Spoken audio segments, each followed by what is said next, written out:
Good morning, everybody. Today we will start our poem that is Beyond It, Charge by Ted Hughes. And as we know that a famous English poet born in 1930 to 1998, okay, basically he's known as nature poet and he was born in small village, okay.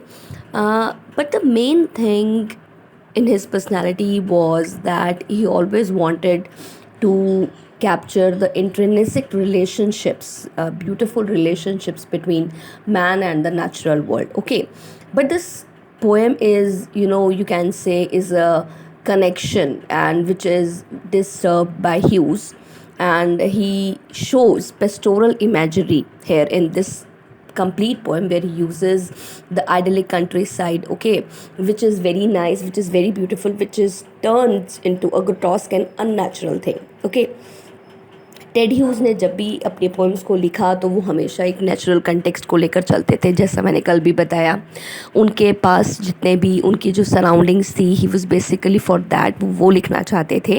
But on the other hand he feels the same thing as जो चीज़ें जिसमें force होती है, जो unnatural होती हैं और जो देश के लिए या खुद के लिए जो नुकसानदेह होती हैं, वो उन चीज़ों को दिखाने की कोशिश करते थे। Okay, the green hedge is a hedge where short slashed furrows, ये जो सिम्बल्स इसमें जितने भी इसमें यूज़ हुए वो ये थे कि जब एक मोमेंट ऑफ वॉर होता है तो जितनी भी नेचुरल चीज़ें होती हैं वो हमेशा जो है टूट जाती हैं, ख़त्म हो जाती हैं, डिसरप्ट हो जाती हैं। These things are destroyed by the people, okay, just for their own selfish ends, okay.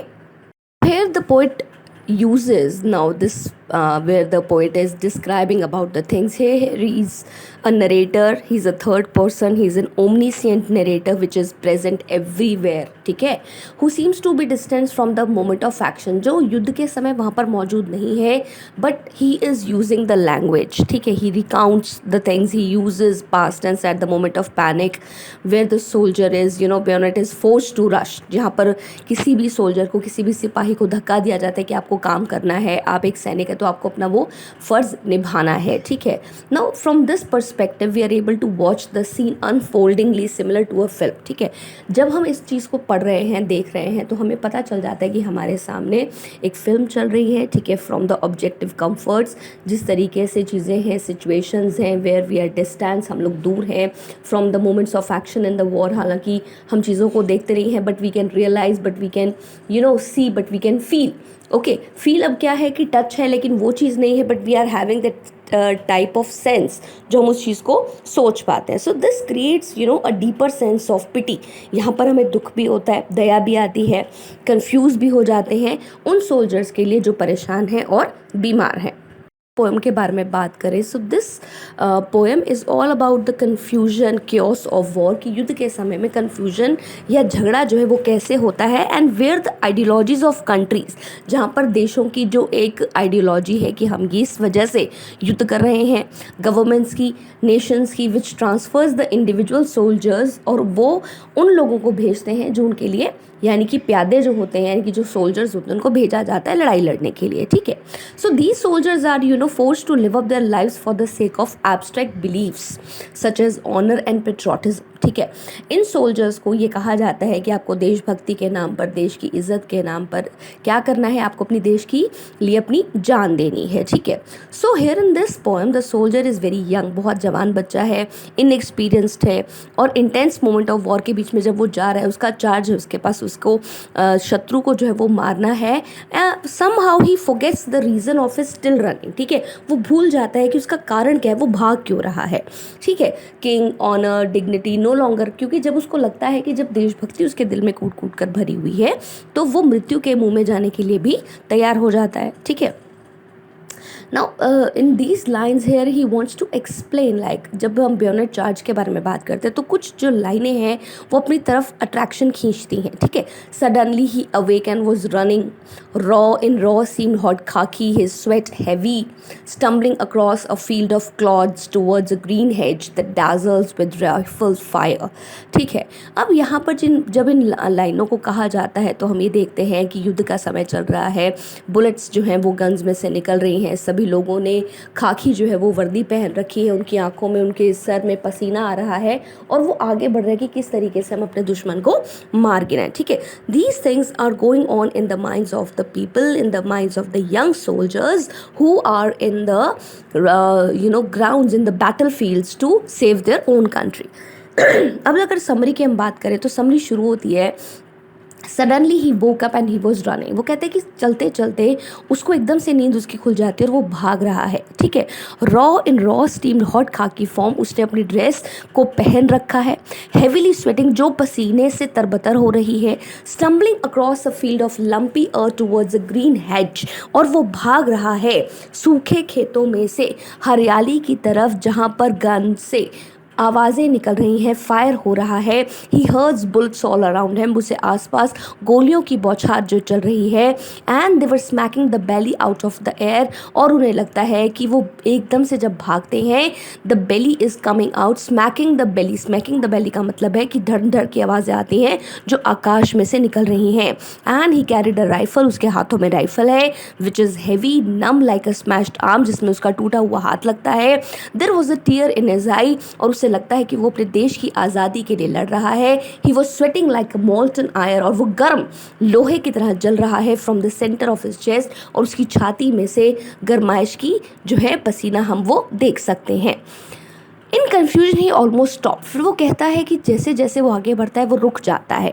In what called mechanism of fate and politics, वो कहते हैं कि कैसा मैकेनिज्म है, this is structure, there is a process, there is a continuation of process of fate and politics, कि भाग्य भी है, राजनीति भी है। There is any difference between success and failure, इस मोमेंट पर कौन जीतेगा कौन हारेगा, nobody knows. He was running like a man, वो एक आदमी की तरह भागता है, who has jumped in the dark and between the third of his foot steps, जो फंस गया है आवाज़ों के शोर में, जो कदम ताल वो सुनता है। वाई ही स्टिल रनिंग, वो अभी तक भाग क्यों रहा है। हिज फुट हंग लाइक अ स्टैच्यू, और उसका जो पैर है वो एक स्टैच्यू की तरह रुक जाता है in the middle. Then the furrows of the earth had been destroyed by the gun shots, और धीरे धीरे पृथ्वी की जो परतें हैं, जो चीज़ें हैं, वो गन शॉट्स के द्वारा डिस्ट्रॉय हो रही हैं, ख़त्म हो रही हैं। जो हरियाली है ख़त्म हो रही है तोपों की आवाज़ से। Threw up in the air yellow hare, और वहाँ पर कहते हैं कि एकदम से जब गोलियाँ चलती हैं तो इसमें ऐसे बहुत सी चीज़ें हैं जो जीव बोल नहीं पाते, उनका कोई किरदार नहीं होता। वहाँ पर एक पीले रंग का खरगोश आ जाता है, वो आग की भेंट चढ़ जाता है, और वो ऐसे लगता है कि उसका मुंह खुला है, मर गया है, और उसकी आंखें बाहर आने को हैं। ही रैन अगेंस्ट पास्ट, और वो भागता है उस खरगोश के पास से, ठीक है, जहाँ पर वो उसको अपनी डिग्निटी के लिए वो आगे बढ़ रहा है। He is coming across with his kingship honour human dignity. These things are having in their minds a soldier's mind that they were luxuries as he yelled out, कि वो उस नीले आकाश को चीरते हुए जाता है, उस तेज़ हवा को चीरते हुए जाता है। That is like a dynamite to his terror, कि वो उस आवाज़ से लोगों में दहशत को पैदा कर सके। These things are happening at the time of war, है ना। अब फरोज क्या है, ठीक है। अब जैसे हम कहते हैं कि कन्फ्यूजन के लिए अगर हम एक और वर्ड के बारे में बात करें तो बिविल्डरमेंट होता है। स्टैचुरी है तो डिस्प्ले ऑफ स्टैच्यूज़ है, कि वहाँ पर पूरे स्टैच्यूज लगे हुए, बुत बने हुए हैं, उनको जिस तरीके से हम श्रद्धांजलि जो जाने करते हैं। शॉर्ट स्लैश्ड है, वहाँ पर गन शॉट्स की वजह से जितने भी टूटे हुए जो बुलेट्स जो चल चुकी हैं उनके टुकड़े वहाँ पर पड़े हैं।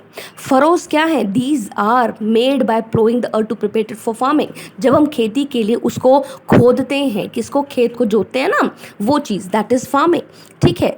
थ्रेशिंग, हम लोगों को जैसे एक किसी जानवर को नेट में पकड़ लिया जाता है। येलिंग अलार्म्स क्या है, जब लोग डर कर चिल्लाते हैं। एक्सप्रेशन ऑफ शॉक जो है वो उनके सामने नज़र आता है। So the voices that is कि वो ओमनीसेंट नरेटर है, उसको पता है कि वो सारी चीज़ों को जानता है, ठीक है। Now what are the visual imageries, here is the use of enjambments which creates a pause, जहाँ पर वो हमें रोकता है जब हम किसी चीज़ को देखना शुरू करते हैं। We can feel the sense of confusion, disorientation of the soldiers. Pound adjectives क्या होते हैं, दीज इम्प्लाइज की यूनिफॉर्म जो है वो बेटी ने वो बना रखी है, नॉट वेल मेड, कंफर्टेबल, उसको जल्दी जल्दी बनाया गया है, ठीक है। और उसको कैसे लिखा गया है, रॉ सीम, जल्दी में उस खाकी वर्दी को तैयार किया गया है। Now the repetition of raw, यहाँ पर रॉ को बार बार रिपीट किया गया है, जो एम्फेसाइज करती है द कंसेप्ट ऑफ फ्रेशनेस, कि फ्रेशनेस कैसे आती है, न्यूनेस, कि उसको बार बार नया करने की कोशिश की गई है, विच इज़ पेनफुल, हम कहते हैं कि कभी कभी हमें वो चीज़ें कंफर्टेबल नहीं लगती हैं, इल फिटिंग क्लोथ्स होते हैं जो हमें अच्छे नहीं लगते हैं, ठीक है। Now here it is the use of the hedge. जब हम हेज का बार बार यूज़ करते हैं, stumbling towards a green hedge that dazzle with rifle fire, यहाँ पर एक मेटाफर है, विजुअल इमेज है, ठीक है, जो ब्यूटी को, नेचर की लशनेस को क्या करती है, दिखाती है कि इस वजह से युद्ध में जो है वो क्या हो गए, ड्राइनेस यूज़ हो गई। कंटिन्यूस वर्ब है वहाँ पर स्टम्बलिंग, स्टम्बलिंग जो ऑकवर्ड और क्लमजी मूवमेंट्स को शो करता है, ठीक है, कि लड़खड़ाते कदम, again highlighting the soldier's panic, और यहाँ पर दिखाते हैं कि किस तरीके से सोल्जर का जो है वो डर जाता है, वो लैक ऑफ एक्सपर्टीज हो जाती है। सिमिली क्या है, सिमिली जो है वो दिखा रखी है जहाँ पर वो कहता है numb as a smashed arm, उसके हाथ सुन्न पड़ जाते हैं जैसे उसका आर्म को तोड़ दिया गया है। हैवीनेस ऑफ अ गन है, उसके हाथों में एक बंदूक का भार है। Plosive alteration. Plosive alteration is something which shows that bullets smacking the belly out of the air, which creates a sense of violence, जिसमें एक violence की सेंस आती है, confusion है, जिसको dynamic word smacking कहा गया है, ठीक है, personification की वो हवा के अंदर मुक्का मारता हुआ चलता है, ठीक है। Now what is the rhetorical question? Rhetorical question is in what cold clockwork of the stars and nations was he the hand pointing the second? Alliterative phrase आता है, कोल्ड क्लॉक वर्क, ठीक है, ये show करता है the whims of wider mechanisms of the universe, कि जितना भी आकाश है, पाताल है, या जो संसार है, उसमें मैकेनिज्म जो है वो उसके खुद के पर्सनल कंट्रोल में है, और जो उस टाइम उनको डिक्टेट कर सकता है कि आपको क्या करना है, ठीक है। Reference to stars and nations वो बताता है both the idea of fate and politics. Deterministic tone है पोएम की, जो कहता है कि कोई भी एक इंडिविजुअल सोल्जर जो है वो सब कुछ कर सकता है पावरफुल फोर्सेस के अलावा, ठीक है। सेकेंड पार्ट क्वेश्चन में क्या है, that is a metaphor, was he the hand pointing the second, ठीक है, जब वो लाइन को कहता है। So these are so many things, ठीक है। एसिडेंटिक लिसिंग, अब एसिडेंटिक लिसिंग क्या है, that is king on a human dignity drop like luxuries, enjambment क्या है, बार बार बार बार, that is the underscores the way in which the soldiers values, ठीक है, जहाँ पर सोल्जर के जो किरदार है, जो कीमत है, जो विश्वास है, उनको तोड़ दिया जाता है। जब ड्रॉप्ड वर्ड का इस्तेमाल होता है तो he enters the moment of life and death, कि अब जो है वो या तो मर सकता है या वो जी सकता है। Here he uses the simile as luxuries, है ना, बिलीव्स, टेरर एटसेट्रा इम्प्लाइज, जब यहाँ पर फ्रेज का यूज़ होता है एटसेट्रा इम्प्लाइज, वो कहता है that he can not longer even remember the fullest of reason, कि वो एक बार भी नहीं सोचता है कि मुझे किस वजह से यहाँ पर भेजा गया है अपने देश के लिए लड़ने के लिए, ठीक है। नेक्स्ट, अब जितना भी है यहाँ पर, अब स्ट्रक्चर या फॉर्म क्या है, स्ट्रक्चर फॉर्म मैंने आपको पहले भी बताया that this creates a dramatic pause, ठीक है।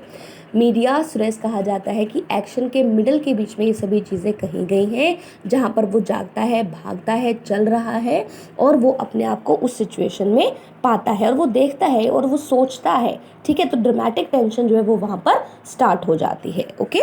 अब इसको पढ़ सकते हैं, and if you are having any query you can call me, okay. Thank you.